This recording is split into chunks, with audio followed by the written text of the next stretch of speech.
नमस्कार, मैं रीनू यादव आप सभी दर्शकों का अन्नदाता कार्यक्रम में स्वागत करती हूं। किसान मौसम की परवाह किए बिना सभी के लिए अनाज उगाते हैं, जो कि हमारी सबसे बड़ी जरूरत है। यही किसान हमारे देश की अर्थव्यवस्था का निर्माण भी करते हैं और अगर वही गरीब होंगे तो देश की प्रगति नहीं हो सकती। ऐसे ही किसानों की प्रगति के लिए हम खेतीबाड़ी से जुड़ी बहुत सी नई लाभकारी जानकारियां हर रोज सुबह लेकर आते हैं। तो चलिए कार्यक्रम शुरू करने से पहले देखते हैं क्या है आज के अन्नदाता में। अधिक उपज के लिए करें फसलों में जरूरी कार्य। फसलों में मल्चिंग लगाएं, अधिक पैदावार पाएं। प्रदेश में मौसम बदल रहा है और इस बदलते मौसम में सरसों गेहूं की फसलों में कई तरह की समस्याएं आ सकती है। तो इस समय रबी फसलों में कौन कौन से कार्यों को करें ताकि रबी फसलों से अधिक उपज ली जा सके, इस बारे में जानकारी दे रहे हैं किसान भाइयों को। मैं बताना चाहूँगा कि मौसम में बदलाव हो रहा है और मौसम में बदलाव होने से बारहवीं सरसों जो पकने की अवस्था पर है, भरतपुर अलवर इस एरिया में पकने की अवस्था पे है, तो ये जो फसल है इसमें सफ़ेद रोली रोग की संभावना है। सफ़ेद रोली रोग में क्या होता है, ये जो सरसों के जो पत्ते हैं उन पर सफ़ेद सफ़ेद पश्चूल से बढ़ने लग जाते हैं, सफ़ेद दाग से बढ़ने लग जाते हैं और वो धीरे धीरे हवा से उठ के ना पूरे सरसों में फैल जाते हैं। तो इस रोग के आने की पूरी संभावना, इसके सिम्टम दिखाई देते हैं। 2 ग्राम मैनकोजेब को 1 लीटर पानी में मिलाकर इसका तुरंत छिड़काव करें। सरसों की फसल में माहू कीट, जिसे हमारे कुछ किसान भाई चेपा तथा एफिड के नाम से भी जानते हैं। ये कीट हल्के हरे पीले रंग का 1 से 1.5 मिलीमीटर लंबा होता है। इसके प्रौढ़ एवं शिशु पत्तियों की निचली सतह और फूलों की टहनियों पर समूह में पाए जाते हैं। इसका प्रकोप जब फसल पर फूल बनने शुरू होते हैं तब होता है और ये मार्च महीने तक बना रहता है। प्रौढ़ व शिशु पौधों के विभिन्न भागों से रस चूसकर नुकसान पहुंचाते हैं। फसल पर इस कीट का लगातार आक्रमण रहने पर पौधों के विभिन्न भाग चिपचिपे हो जाते हैं, जिन पर काला कवक लग जाता है। परिणाम स्वरूप पौधों की भोजन बनाने की क्षमता कम हो जाती है, जिससे पैदावार में कमी आती है। कीट ग्रसित पौधों की वृद्धि रुक जाती है और इसके चलते कभी कभी तो फलियां भी नहीं लगती और अगर लगती है तो उनमें दाने पिचके और छोटे बनते हैं। अभी जैसे बादल छाए हुए तो जो मोइला कीट होता है, जिसको माहू भी बोलते हैं, वो कीट इसका जो है ना, जो पत्तियों का, फूलों का और फलियों का रस चूस लेता है, इस फसल में फिर नुकसान पहुंचाता है। उस कीट के नियंत्रण के लिए एक दवाई आती है इमिडाक्लोप्रिड, उसका 0.3 ml 1 लीटर पानी में मिला के उसका स्प्रे करें आप और 15 दिन बाद दोहरावे। तो ये कीट भी क्या बादल छाए रहने से फटाफट फैलता है। ये तो ये ध्यान रखें कि 12 सरसों है, इसमें सफ़ेद रोली और आपको मोइला कीट के बचाव के उपाय करने चाहिए इस समय। माहू कीट के नियंत्रण के लिए नीम तेल 5 मिलीलीटर प्रति लीटर पानी की दर से घोल बनाकर फसल पर छिड़काव करें। इसके अलावा रासायनिक दवाओं में डाईमेथोएट 30 EC या मेलाथियान 1 मिलीलीटर प्रति लीटर पानी की दर से घोल बनाकर फसल पर छिड़काव करें। और यदि एक बार फसल में छिड़काव करने पर नियंत्रण नहीं होता तो दूसरा छिड़काव 10 से 15 दिन के अंतराल पर दोहराएं। इस प्रकार से माहू कीट का समय रहते नियंत्रण करके आप अपनी फसलों से आशातीत उत्पादन ले सकते हैं। और जो गेहूं की फसल है, जहाँ पानी की आवश्यकता है, वो गेहूं की फसल में बालें निकलने की अवस्था है और ये क्रांतिक अवस्था बोलते हैं हम इसको। इसमें पानी देना बहुत ज़रूरी है, वरना जो दाने हैं ना, दाने की साइज़ नहीं बढ़ेगी, दाने छोटे रह जाएंगे, फसल की बढ़वाड़ नहीं होगी और जो पैदावार होनी चाहिए वो नहीं होगी। तो इस समय गेहूँ और जौ की फसल में जहाँ बालें निकलने की अवस्था है या फुटान आने की अवस्था है, वहाँ पानी की कमी नहीं होने दे और सिंचाई करें। गेहूँ में क्रांतिक अवस्था की अपन बात करें, 6 क्रांतिक अवस्थाएं होती हैं। पहली अवस्था जो होती है वो 20 से 22 दिन के लगभग आती है और वो सीड जेड जमने की अवस्था होती है। उसके बाद में जो आती है अपने फुटान की अवस्था आती है और फिर जो आती है कल्ले निकलने की अवस्था आती है और फिर बालें निकलने की अवस्था आती है और फिर दाना पकने की अवस्था आती है। इस तरह से गेहूं की फसल में विभिन्न क्रांतिक अवस्थाएं आती है। इन क्रांतिक अवस्थाओं पे पानी देना बहुत आवश्यक है। मतलब पानी कम देते हैं ना अपन तो गेहूं की पैदावार प्रॉपर नहीं हो पाती है, जो गुणवत्ता आनी चाहिए वो गुणवत्ता नहीं आती है। और आपने देखा जहाँ पानी की कमी है गेहूं के अंदर, वहाँ दीमक की समस्या भी कई जगह देखी जा रही है। तो उसमें भी ऐसे करें, जो इमिडाक्लोप्रिड दवाई आती है वो पानी में मिला कर ना पानी के साथ दे दें, तो उससे गेहूं की फसल में दीमक का बचाव हो जाएगा। किसान भाइयों, अभी तक आपने खेती से जुड़ी कुछ उपयोगी जानकारियां देखी हैं। अब लेते हैं एक छोटा सा ब्रेक, जल्द ही लौटेंगे। कार्यक्रम में आगे भी खेती बाड़ी से जुड़ी बहुत सी महत्वपूर्ण जानकारियां, तो बने रहिए हमारे साथ। ब्रेक के बाद एक बार फिर से आप सभी दर्शकों का अन्नदाता में स्वागत है। अब रुक करते हैं अगली कड़ी की ओर। एंथोरियम एक सजावटी फूल है जिसकी मांग बड़े बड़े शहरों में काफी तेजी से बढ़ रही है और इस मांग को देखते हुए किसान पॉली हाउस में इसकी खेती करने लगे हैं और इसकी खेती से अच्छी आय भी अर्जित कर रहे हैं। तो जो किसान इस लाभ को देखते हुए इसकी खेती करने जा रहे हैं वो किन किन वैज्ञानिक पहलुओं को अमल में लाएं, आइए जानते हैं उद्यान विशेषज्ञ डॉक्टर परमवीर सिंह से कि एंथोरियम की खेती कैसे की जा सकती है। ये एक बहुत ही लाभदायक फ्लावर है जिसमें के कारण, क्योंकि इसका जो कट फ्लावर है उसके साथ साथ इसका फोलिएज भी मार्केट में बिकता है। इसका एक पोट अगर हम बेचते हैं बिना सीड के तो 200 से 300 रुपये प्रति पोट के हिसाब से मार्केट में मिलता है, जो कि सजावट के घर में सजावट के काम इंडोर प्लांट के रूप में काम में लिया जा सकता है। इसके अतिरिक्त इसके कट फ्लावर हैं जो मार्केट में 15 रुपये से लेकर 30 रुपये प्रति कट फ्लावर के हिसाब से मार्केट में बिकता है।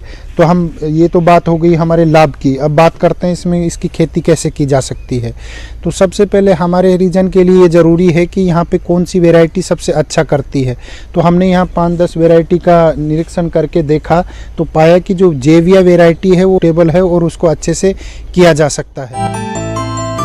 एंथोरियम फूल से अधिक लाभ मिले इसके लिए इसकी उन्नत प्रजातियों का चयन करना चाहिए। बाजार में विभिन्न रंगों के अनुसार फूलों की प्रजातियां मिलती हैं, जैसे लाल रंग की किस्में टेम्पटेशन, मैरिसस रेड, एविटा, सफेद रंग की किस्में एंजल, मॉरिसस सफेद का प्रयोग कर सकते हैं। और भी रंग की किस्में होती हैं जिनका प्रयोग कर सकते हैं। किसान भाइयों, फूलों की विभिन्न किस्मों का चयन करना सही रहता है क्योंकि बाजार में विभिन्न रंगों के फूलों की मांग होती है। इसके पौधों को हमेशा विश्वसनीय संस्था से ही खरीदना चाहिए। तो इसमें बड़ा ही इम्पोर्टेंट जो है क्लाइमेट का ज़रूरत पड़ती है, क्योंकि इसमें जो तापमान है इसको 28 डिग्री से ज़्यादा तापमान इसके लिए असहनीय होता है। इसके अतिरिक्त इसके लिए ह्यूमिडिटी जो 65% से कम कभी भी नहीं होनी चाहिए। तो इसके लिए हमको इसको लगाना ज़रूरी है कि हम पॉली हाउस के अंदर जो नेट हाउस होता है ऊपर टॉप उसका पॉलीथीन से कवर हो और साइड में जो है 75% नेट शेड हो, उसी के अंदर हम इसको लगा सकते हैं जिसमें फोगर वगैरह लगे हों ताकि हम ह्यूमिडिटी उसमें मेंटेन कर सकें। और इसको लगाने के लिए सबसे उत्तम समय आप कभी भी लगा सकते हैं, परंतु अधिक गर्मी और सर्दी को छोड़कर आप इसको पूरे साल भर कभी भी अंदर में लगाया जा सकता है इसको। फिर बात करते हैं इसके कल्टीवेशन की। तो कल्टीवेशन तो इसके लिए सबसे पहले मीडिया बहुत ही इम्पोर्टेंट है, ज़रूरी है, क्योंकि इसको ज़मीन में नहीं किया जा सकता। इसके लिए सोयल लेस मीडिया की ज़रूरत होती है जिसमें हम आप राइस हस्क ले सकते हैं, कोको हस्क ले सकते हैं, ब्रिक्स पीसे जो टुकड़े होते हैं ईंटों के वो ले सकते हैं। इसके अलावा जो कोयला होता है वुडन चारकोल उसका उपयोग करते हैं। इनको मिक्स करके इसकी बेड तैयार की जाती है और उसके अंदर इसका प्लांटिंग किया जा सकता है। किसान भाइयों, एंथोरियम फूल की खेती के लिए सबसे जरूरी होता है इसे उगाने वाला मीडिया तैयार करना। मीडिया तैयार करने के लिए कोकोपीट, सड़ी हुई पत्तियां, बालू मिट्टी, लकड़ी का बुरादा, घास और पुआल आदि की जरूरत होती है। इन अवयवों क्यारियों में डालकर हल्की सिंचाई करते हैं और कुछ दिन तक इन्हें सड़ने देते हैं। इसके बाद तैयार पौधों या सर्कस की रोपाई 25 से 30 सेंटीमीटर की दूरी पर करते हैं। एक क्यारी में पौधों को 2 से 3 कतारों में लगाते हैं। इसके उपरांत हमको ध्यान देना होता है इसका न्यूट्रिशन का। न्यूट्रिशन के लिए इसमें ज़्यादा कुछ देने की ज़रूरत नहीं होती। जो हमने यहाँ पे पाया है वो सबसे अच्छा है 4 ग्राम प्रति लीटर NPK जो वाटर सोल्यूबल आता है वो हम इसको यूज कर सकते हैं। वाटर सोल्यूबल को हमको वीक में 2 बार स्प्रे करना होता है लीफ पर। इसके अतिरिक्त कैल्शियम नाइट्रेट और मैग्नीशियम सल्फेट आधा ग्राम प्रति लीटर 15 दिन के अंतराल पर इसमें स्प्रे किया जाता है। इसके अतिरिक्त माइक्रोन्यूट्रिएंट जो है उसका भी स्प्रे करना जरूरी है, जो कि 15 दिन के अंतराल पर कर सकते हैं। एंथोरियम फूल की फसल बहुवर्षीय फसल होती है, इसलिए फसल से सही पुष्प उत्पादन मिलता रहे इसके लिए समय समय पर कुछ खास प्रबंधनों को करना पड़ता है, जिनमें से प्रमुख है फसलों की कटाई छटाई। प्रत्येक पौधों पर केवल 6 से 8 पत्तियां ही रखना चाहिए। शेष पुरानी पत्तियों और रोग ग्रसित पत्तियों की कटाई कर देनी चाहिए। इससे फूलों की बढ़वार अच्छी होती है। तो हमको हमेशा ये ध्यान रखना है कि 4 से 5 पत्ती ही एक पौधे पर मेंटेन रखनी है। तो जैसे जैसे पौधा बढ़ता है तो हमको पुरानी पत्ती को प्रूनिंग कर देते हैं, लीफ को हटाते चलते हैं और हमेशा पौधे पर 4 से 5 पत्तियां ही मेंटेन करके रखते हैं। फसल में आमतौर पर रस चूसने वाले कीटों का प्रकोप होता है। इनकी रोकथाम के लिए इमिडाक्लोप्रिड 1 मिलीमीटर प्रति लीटर पानी में घोलकर छिड़काव करें। साथ ही रोगों का प्रकोप दिखाई देने पर कार्बेंडाजिम 1 ग्राम दवा प्रति लीटर पानी में घोलकर फसलों पर छिड़काव करें। फिर बात करते हैं इसके फूल देने की। तो हमको पौधे लगाने के बाद 6 से 8 महीने तक उसमें फूल लेने की आवश्यकता फूल नहीं आती, इसके बाद ही इसमें फूल आना स्टार्ट होता है, जो कि एक बार लगाने के बाद 5 से 6 साल तक इसका कॉमर्शियल लाइफ होता है। एक बार लगाने के बाद लगाते रख सकते हैं और साइड से कट फ्लावर के अलावा जो सूट्स निकलते हैं उसका हम तैयार करके पौधे भी बाज़ार में बेच सकते हैं, जिसकी कीमत मैंने आपको बताया कि 80 रुपये से 150 रुपये अगर छोटी साइज़ का देते हैं और बड़ा पोट में देते हैं तो 200 से 300 रुपये प्रति के हिसाब से मार्केट में बिकता है। आगे और भी खेती बाड़ी से जुड़ी बहुत सी रोचक जानकारियां यहां पर रुकेंगे। एक और छोटे से ब्रेक के लिए जल्द हाजिर होते हैं। ब्रेक के बाद एक बार फिर से आप सभी दर्शकों का अन्नदाता कार्यक्रम में स्वागत है। बढ़ते हैं अगली प्रस्तुति की ओर। किसान विभिन्न फसलों की खेती करते हैं और खेती करने में किसानों के सामने खरपतवार और सिंचाई जल की समस्या प्रमुख रहती है, जिसको देखते हुए हमारे वैज्ञानिक दिन प्रतिदिन नई नई तकनीकियों को इजाद कर रहे हैं और इन्हीं तकनीकियों में से एक है मल्चिंग। तो फसलों में मल्चिंग किस प्रकार से उपयोगी है, आइए जानते हैं डॉक्टर जेसी शर्मा से।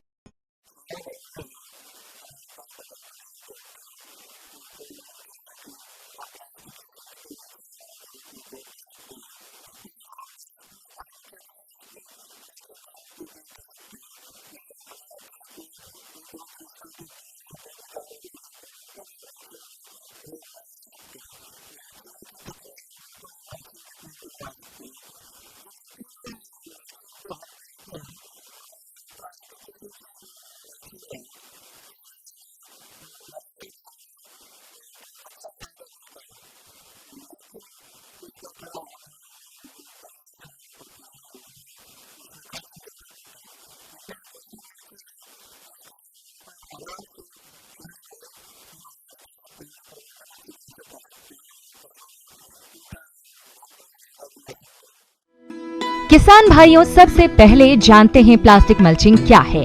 खेत में लगे पौधों की जमीन को चारों तरफ से प्लास्टिक फिल्म के द्वारा सही तरीके से ढकने की प्रणाली को प्लास्टिक मल्चिंग कहते हैं। ये प्लास्टिक फिल्म कई प्रकार और कई रंग में आती है। इसका चयन जलवायु एवं फसल के आकार प्रकार के अनुसार करते हैं।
मल्चिंग के इन सभी लाभों को देखते हुए जो किसान अपनी सब्जी वाली फसलों में इनको लगाना चाहते हैं, वो कृषि विभाग द्वारा इस पर अनुदान भी दे है, तो इस अनुदान का लाभ उठाते हुए आप अपनी फसलों में लगवा सकते हैं।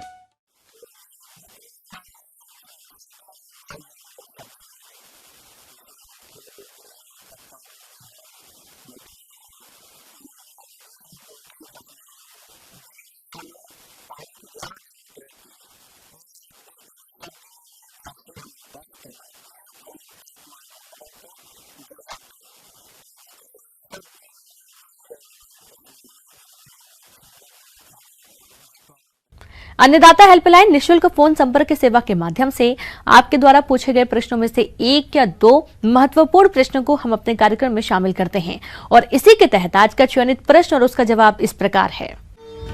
आज की अन्नदाता हेल्पलाइन में हमने जिस प्रश्न को शामिल किया है उसे पूछा है गांव रामपुरा, जिला जयपुर के श्यामलाल ने। आपने प्याज की फसल में कीट और रोगों के नियंत्रण पर जानकारी चाहिए है, तो इसके लिए देखिए कार्यक्रम का यह अंश।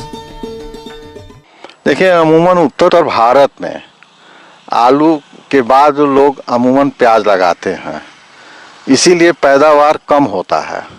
क्योंकि प्याज के लिए जो है हम लोगों ने जो प्रयोग किया है, यहाँ 15 दिसंबर अगर फसल लगती है तो सबसे अच्छी पैदावार देता है।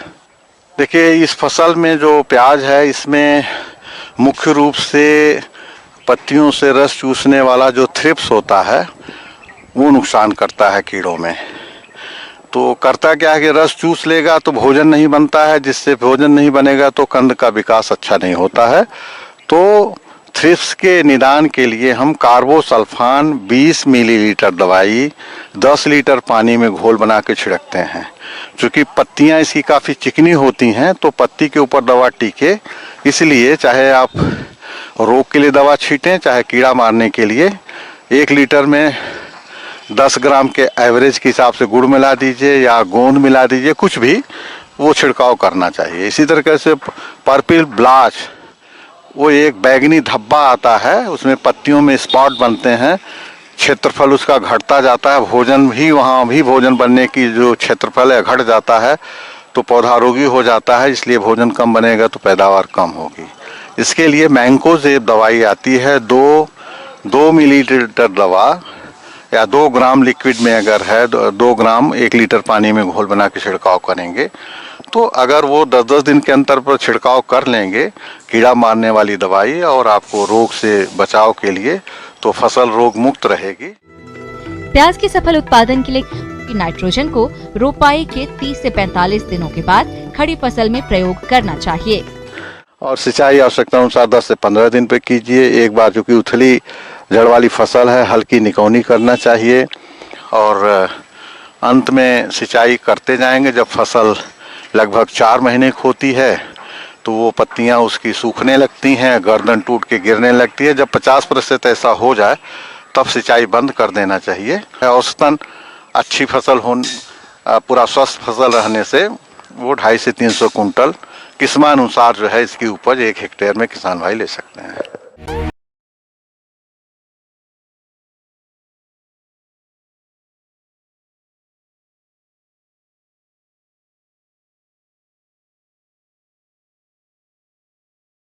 आइए अब एक नजर डालते हैं राज्य के कुछ चुने हुए मंडियों के प्रमुख फसलों के बाजार भाव पर।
सकते हैं। किसान भाइयों, अब समय हो रहा है आपसे विदा लेने का, तो हमारी अन्नदाता टीम को दीजिए इजाजत। कल फिर आपसे मुलाकात होगी कृषि संबंधित कुछ और महत्वपूर्ण जानकारियों के साथ। नमस्कार।